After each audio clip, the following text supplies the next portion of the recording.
نحمدہ و نصلی علی رسول الکریم اما بعد اعوذ باللہ من الشیطان الرجیم بسم اللہ الرحمن الرحیم قال آمنتم له قبل ان آذن لكم انه لكبيركم الذي علمكم السحر فلا أقطعن أيديكم وأرجلكم من خلاف ولا أصلبنكم في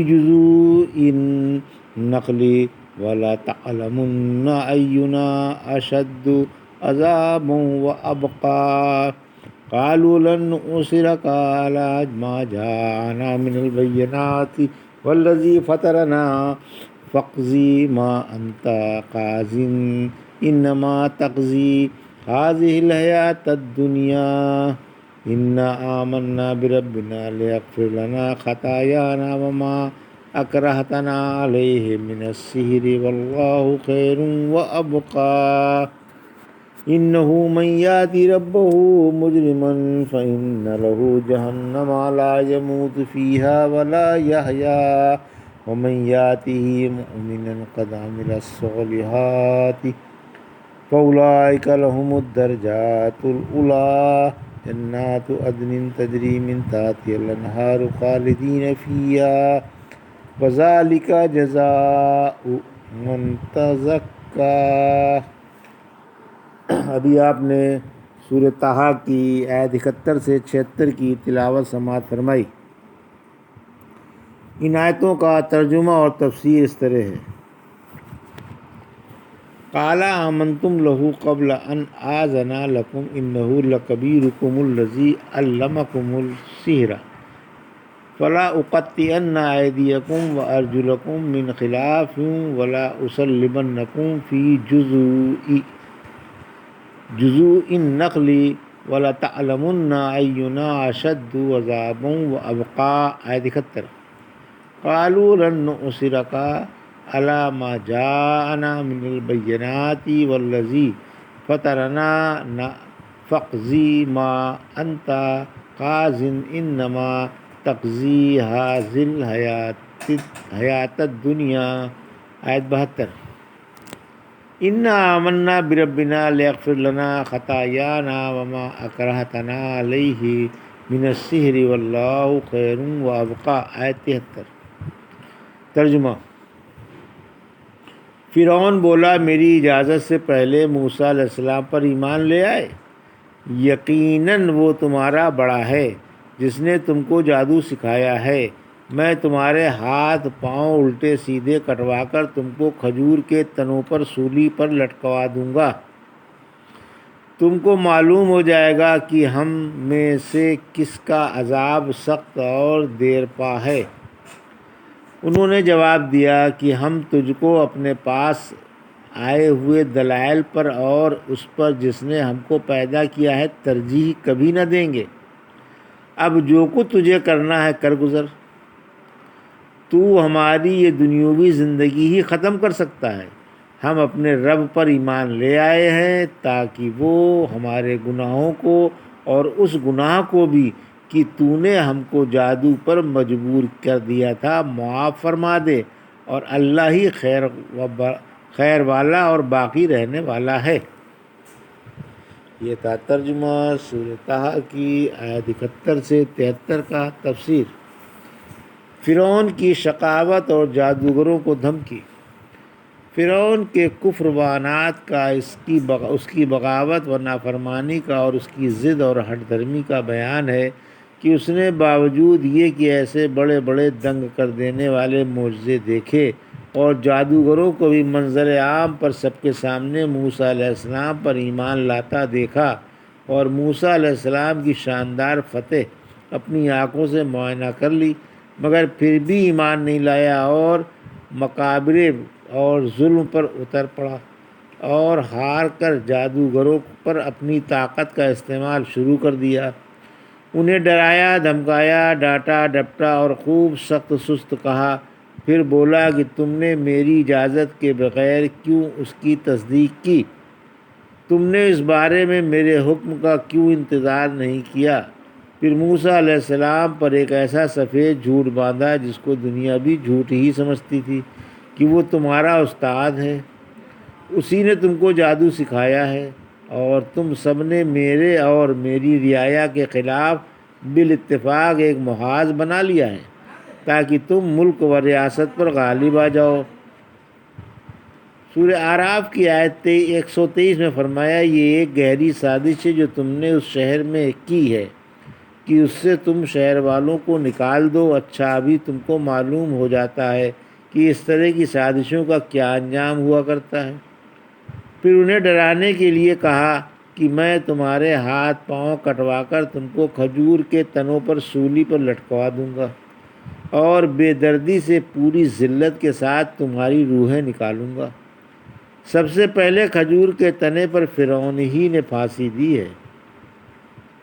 تم کہتے ہو کہ میں اور میری قوم گمراہ ہے اور تم اور موسیٰ علیہ السلام حق پر ہیں۔ ابھی تم کو معلوم ہوا جاتا ہے کہ کون سزا میں گرفتار رہتا ہے۔ کہیں شیر بھی ڈرا کرتے ہیں؟ جب ان توحید پرستوں کو اس مشرک نے طرح طرح سے ڈرایا دھمکایا تو انہیں اللہ کی راہ میں جانوں کی قربانیاں پیاری اور آسان معلوم ہوئی اور اس بدبخت کو یہ جواب دیا۔ آیت 72 فرعون کے لیے جادوگروں کا پرتاثیر واز۔ ہم اپنے پاس آئی ہوئی ہدایت پر اور اپنے پیدا کرنے والے پر تجھ کو ترجیح نہیں دے سکتے۔ تجھ سے زیادہ ہمیں ہدایت پیاری ہے جس سے کسی صورت سے بھی نہیں چھوڑ سکتے۔ اللہ ہی عبادت کے لائق ہے، تو نہیں۔ تجھے ہمارے ساتھ جو کچھ کرنا ہے کر گزر۔ زیادہ سے زیادہ تو ہماری جانیں لے لے گا، اس سے زیادہ تو کچھ نہیں کر سکتا۔ ہمیں دنیا اچھی بھی نہیں معلوم ہوتی، ہمیں تو آخرت کا شوق اور دارالقرار کی آرزو ہے۔ آیت 73 ہماری خوش قسمتی ہے کہ اللہ ہمارے گناہ معاف فرما دے گا، یعنی ایمان کی برکت سے ہمیں یقین ہے کہ اللہ ہمارے گناہ معاف فرما دے گا، خصوصاً یہ گناہ جس پر تو نے ہمیں لالچ دے کر راضی کیا تھا اور تیرے کہنے سننے سے ہم اللہ کے نبی کے مقابلے پر ڈٹ گئے تھے۔ إِنَّهُ مَن يَأْتِ رَبَّهُ مُجْرِمًا فَإِنَّ لَهُ جَهَنَّمَ لَا يَمُوتُ فِيهَا وَلَا يَحْيَا۔ آیت 74 وَمَن يَأْتِهِ مُؤْمِنًا قَدْ عَمِلَ الصَّالِحَاتِ فَأُولَٰئِكَ لَهُمُ الدَّرَجَاتُ الْعُلَىٰ۔ آیت 75 جنات عدن تجری من تحتها الانہار خالدین فیہا وذالک جزاء من تزکیٰ۔ آیت 76 ترجمہ دیکھو جو اپنے رب کے پاس مجرم بن کر جائے گا، یقیناً اسی کے لیے جہنم ہے جہاں اسے نہ تو موت ہی آئے گی اور نہ آرام کی زندگی ہی ملے گی، اور جو مومن بن کر جائے گا اور اچھے عمل بھی کر چکا ہوگا انہی کے لیے بڑے بڑے بلند درجے ہیں، ہمیشگی والی بہشتیں ہیں جن کے نیچے نہریں جاری ہیں اور جہاں وہ ہمیشہ ہمیشہ رہیں گے۔ یہ ان لوگوں کا صلہ ہے جو پاک ہوئے۔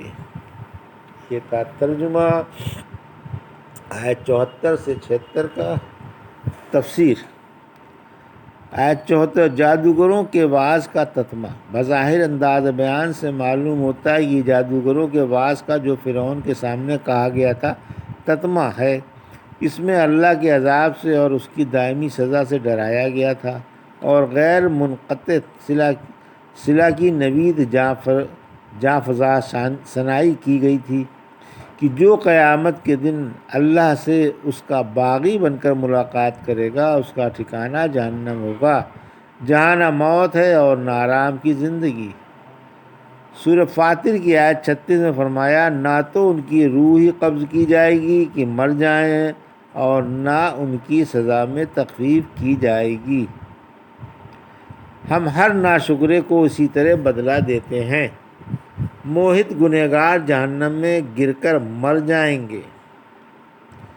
رحمت عالم صلی اللہ علیہ وسلم نے فرمایا، جہنمی جو حقداران جہنم ہیں جہنم میں نہ مریں گے اور نہ زندہ ہی رہیں گے، البتہ کچھ ایسے لوگ بھی ہوں گے جنہیں گناہوں کی وجہ سے دوزخ میں جھونک دیا جائے گا اور آگ انہیں مار دے گی اور وہ کوئلہ بن جائیں گے۔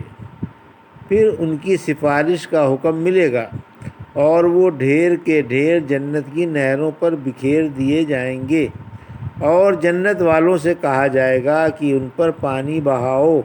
پھر وہ اس طرح اگیں گے جیسے سیلاب زدہ علاقوں میں اناج و گھاس پیدا ہو جاتی ہے۔ ایک شخص نے یہ مثال سن کر فرمایا، معلوم ہوتا ہے کہ آپ جنگلوں میں رہ چکے ہیں۔ ایک دفعہ آپ نے خطبے میں یہ آیت پڑھ کر فرمایا، جو جہنم والے ہیں وہ نہ تو اس میں مریں گے اور نہ زندہ ہی رہیں گے، ہاں جو اس کے اہل نہیں، آگ انہیں جلا دے گی۔ پھر اللہ کے حکم سے بلا مشقت روزی مل رہی تھی۔ پھر اللہ کے حکم سے شفیع کھڑے ہوں گے اور ان کی سفارش کریں گے۔ پھر ان کے ڈھیر نہر حیات پر لا کر بکھیر دیے جائیں گے۔ پھر وہ سیلاب زدہ علاقے کی گھاس کی طرح پیدا ہوں گے۔ آیت 75 ایمان والوں کے لیے جنت ہے، یعنی جو شخص قیامت کے دن ایمان و یقین کی حالت میں رب سے ملے گا، اس کے لیے جنت ہے جس میں اونچے اونچے درجے ہیں، امن والے بالا خانے ہیں اور پاکیزہ گھر ہیں۔ رحمت عالم صلی اللہ علیہ وسلم نے فرمایا کہ جنت کے 100 درجے ہیں، ہر 2 درجوں کے درمیان 500 برس کی مسافت ہے، اور فردوس سب سے اونچا درجہ ہے۔ آیت 76 یعنی ہمیشگی والی سدا بہار بہشتیں ہیں جن میں نہریں جاری ہیں اور جہاں وہ ہمیشہ ہمیش رہیں گے۔ یہ ان کا صلہ ہے جنہوں نے میل کچیل گندگی اور شرک سے اپنے دل پاک و صاف رکھے، اللہ وحدہ لا شریک لہ ہی کو پوجا اور احکام و ممنوعات میں نبیوں ہی کی پیروی کی۔ یہ تھا سورہ طٰہٰ کی آیت 71 سے 76 کا ترجمہ اور تفسیر جو بھی آپ نے سماعت فرمائی۔ بارک اللہ لی و لکم فی القرآن الحکیم ونفعنی وایاکم بآیات الذکر الحکیم۔